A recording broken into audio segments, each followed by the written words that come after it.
cuoca. Ecco. Allora, ci si fa il bastoncino.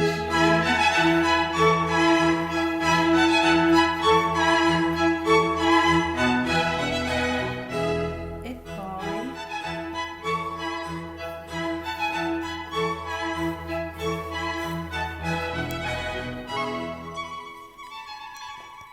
signora Maurizia, ci parli su.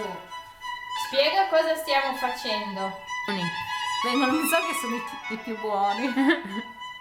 Quelli che vengono. Riesci a vederli come faccio? Sì.